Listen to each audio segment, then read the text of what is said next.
electorales.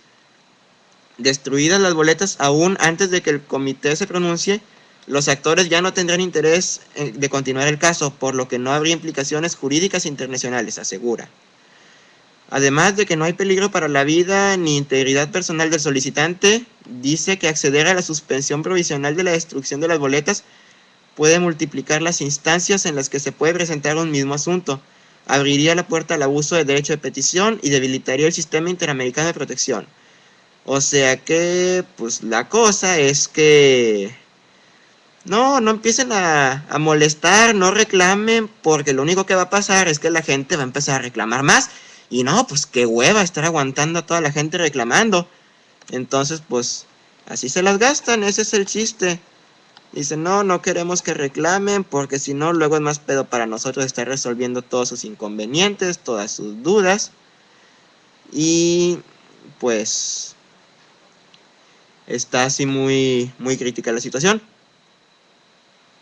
Ok, y dice, en esa advertencia el gobierno de Calderón alude a la negativa en noviembre de 2011 de la Comisión Interamericana de Derechos Humanos para admitir la queja promovida por el propio Rodríguez Castañeda en contra del Estado mexicano, por su rechazo a darle acceso a los paquetes electorales de la elección de Calderón como presidente.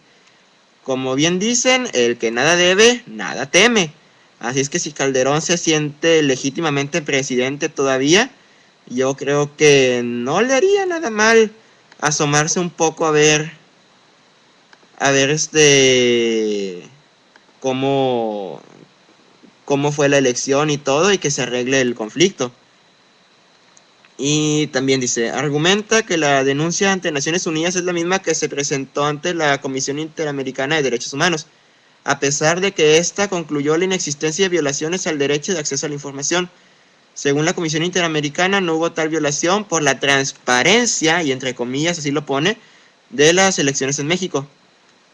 Para rechazar la demanda, la Comisión Interamericana copió lo que dice el Código Federal de Instituciones y Procedimientos Electorales respecto a la organización en la jornada electoral y la participación ciudadana. Pero pues sí, si el COFIPE no lo respetan, pero juran que se respetó y así lo presentan como que se hizo todo legalmente, pues como no les van a decir que está todo bien. Pero bueno. Y dice, cursos de acción. En su curso de acción número 1, la Secretaría de Relaciones Exteriores le pide al IFE cuestionar y debatir la admisibilidad y el fondo de la denuncia sin atender la solicitud de medidas provisionales. Para fundamentar la negativa, les dice que deben diferenciar entre un mecanismo regional de protección consolidado y una instancia internacional de carácter político. En una clara manipulación, la misión permanente de México en Ginebra dice a los miembros del IFE que la Comisión Interamericana resolvió de fondo la denuncia de Rodríguez Castañeda. No fue así. La Comisión Interamericana no alcanzó a pronunciarse sobre el fondo de la demanda, relacionado con las disposiciones de la Convención Americana de Derechos Humanos sobre acceso a la información y mecanismos de protección jurídica efectiva. La dependencia a cargo de Patricia Espinosa de plano les pide a los consejeros del IFE no abrir la expectativa de un posible recuento de boletas, lo que deben argumentar de manera activa los consejeros encabezados por Leonardo Valdés Basurita es la interpretación del Estado mexicano en relación a la coherencia del sistema internacional de protección de los derechos humanos. O sea que no les den alas, no los emocionen, porque luego se vuelven locos y hacen desmadre, hacen revoluciones, y no, pues para aguantarlos, imagínate. En ese escenario de rechazo a la solicitud de medidas provisionales, el gobierno de Calderón prevé la crítica de algunos sectores que alegarían el incumplimiento del Estado mexicano a sus obligaciones internacionales, pero considera debatible esta crítica porque las boletas han sido preservadas más de 5 años en razón del procedimiento que se seguía en la Comisión Interamericana. Pero sobre todo la denuncia ante la ONU puede ser entendida también por parte de la opinión pública nacional e internacional como un abuso de derecho de petición. En esta opción de abierto rechazo a la solicitud de Naciones Unidas, el gobierno de Calderón propone una campaña de medios resaltando las diferencias entre procedimientos y consecuencias de la Comisión Interamericana y del Comité de Derechos Humanos. Además, pide un escrupuloso contacto entre las autoridades del IFE y la Cancillería, para orquestar una estrategia de comunicación social que no implique prejuzgar el curso de acción que ambos acuerden. Así que, pues, ¿cómo la ven? El IFE se pasa por donde ustedes ya saben, a la ONU, y pues yo creo que así se sentirán de amos y señores de México que juran que pueden ignorar un organismo de tanta trascendencia internacional. A mí se me hace que sí está un poco crítico esa situación. Y pues bueno, vamos a ver finalmente en qué queda. Vamos a averiguar, a ver si, así como lo dices, pasan a la ONU por los websites. Esa fue muy buena. Y ojalá que la resolución sea favorable, porque si deciden destruirla sería un retroceso a la democracia. Lo mismo que les digo, que el que nada debe, nada teme. Y pues, ¿cuál es el miedo de Calderón? Si no los quieren abrir, es porque saben que los van a descubrir. Al contrario, si en un momento dado abrían los paquetes y demuestran que efectivamente Calderón ganó la elección, se acaba todo el pedo, ya nadie le creería a López Obrador, dirían que es un revoltoso, que es un desmadroso y lo que sea, pero pues no, como saben que ahí está la evidencia de que no ganó Calderón, pues obviamente no le quieren dar la fortaleza a López Obrador de demostrar que había ganado y que tiene muchas posibilidades de haber ganado esta elección, como pues yo creo que no se necesita mucha cabeza para discutir eso. Y bueno, continúo con la siguiente nota. Dice, documentan presión y compra de voto en favor del Partido Verde y del PRI en Chiapas. Y dice, en meses recientes confluyeron en Chiapas las campañas electorales federal y estatal, con efectos sociales preocupantes. El Centro de Derechos Humanos Fray Bartolomé de las Casas documenta en un amplio informe la presión política que se ejerció en los pueblos y comunidades, con la finalidad de que sufragaran mediante compra de votos y otros medios clásicos de corrupción electoral por la alianza de los partidos Verde Ecologista, Revolucionario Institucional y Nueva Alianza, convirtiendo al Verde en primera fuerza política y dejando una profunda fragmentación en las comunidades. El FRAIBA ha monitoreado el conflicto armado interno en Chiapas desde su inicio, dando cuenta de las diversas coyunturas caracterizadas siempre por una política de contrainsurgencia dirigida al EZLN y sus bases de apoyo. Esta se agudiza cuando se trata de cambio de estafeta y reparto del control político. El abogado Pedro Faro de dicho centro refiere, hemos ubicado un patrón de violencia recurrente durante los cambios electorales que desatan enconos y conflictos entre los grupos de poder por los puestos de gobierno. Y una vez establecido el escenario esencial, se desprenden las acciones para golpear al enemigo.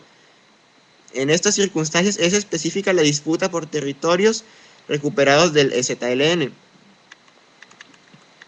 Bien. Entre mayo y septiembre de 2012, apunta Faro, hemos monitoreado la continua estrategia de confrontación comunitaria que el gobierno, en sus tres niveles, municipal, estatal y federal, realiza en las comunidades autónomas zapatistas por medio de grupos de poder local, los cuales se benefician de protección que les brindan. Desde 2000 se ha ido construyendo una guerra integral de desgaste y a la par el gobierno, a través de los medios de comunicación, tergiversa los desplazamientos forzados, las agresiones armadas y los hostigamientos que hoy están recibiendo las bases de apoyo del ejército zapatista. Y a ver, discúlpenme tantito porque otra vez me están llamando. Bueno. ¿Qué onda? ¿Qué pasó? Ah, ok, sí, entonces yo te pongo. Pues, ahí va. Bye. Uy. Lo siento. Vuelvo. A ver. Ahorita que nos vas a tener este asunto. Ay, bueno, fuera, no. Tengo una exposición de ética para mañana y estoy así en problemas. A ver, déjenme más le doy prisa a esto ya para cortar la transmisión y... Bueno, más bien cortar la grabación y ya, atender esto que ya no me están marcando. Y bueno, ok, sigo. Ok, en este escenario se corrobora con las acciones hostiles en curso contra los municipios autónomos rebeldes zapatistas y las comunidades San Marcos Avilés, Comandante Abel, Jeshbo y Banavil. Al analizar el estado actual de conflicto interno, Faro sostiene que en lo político se mantiene el doble discurso. Por un lado, el gobierno federal invisibiliza al ZLN y por otro, el estatal expresa atender sus demandas, desmarcándose como contendiente y se presenta como administrador de los escenarios y mediador de los conflictos, calificados como intercomunitarios.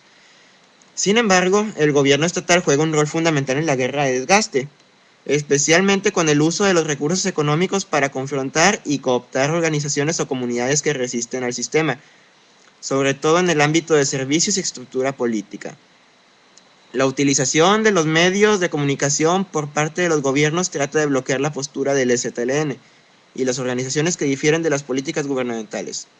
El gobierno impone su opinión o desvía la atención con publicidad turística o la difusión de logos y avances del gobierno que se autodenomina de vanguardia. De vanguardia porque hace una deuda gigantesca que verdaderamente les llega a niveles exorbitantes. Eso sí, se pusieron al tiro con las deudas de Coahuila y con las del Estado de México. Ahí la de Chiapas también. Ahí la lleva. Eso es vanguardia. Siendo que da continuidad a la política de descolocar el proceso autonómico y la resistencia civil y pacífica construida a partir del cese al fuego, en la apuesta de dar cumplimiento unilateral a los acuerdos de San Andrés desconocidos por el gobierno mexicano. La estrategia de contrainsurgencia se ha operado de manera muy patente en las incursiones armadas de grupos de corte paramilitar de Sabanilla en la comunidad Comandante Abel, que dio como consecuencia el desplazamiento forzado de 87 personas. Estos son los hechos, a pesar de que el gobierno local trata de ocultar las consecuencias de su política de violencia utilizando un discurso de derechos humanos, a través de reformas que en la práctica son leyes muertas y del Consejo Estatal de Derechos Humanos, que sirve como operador político según los intereses del gobierno para avalar y mantener la impunidad. Y bueno, entonces ya aquí concluyo esta nota, que para que vean, sigue la presión, sigue la manera de influir del PRI. Verdaderamente lamentable que se promuevan con una nueva imagen y que sigan así, que sigan pretendiendo dominar al pueblo a base de miedo, a base de engañar, de ponerse de acuerdo en sus mismas estructuras. Pero pues, bueno, ok. Entonces yo creo que aquí corto este video.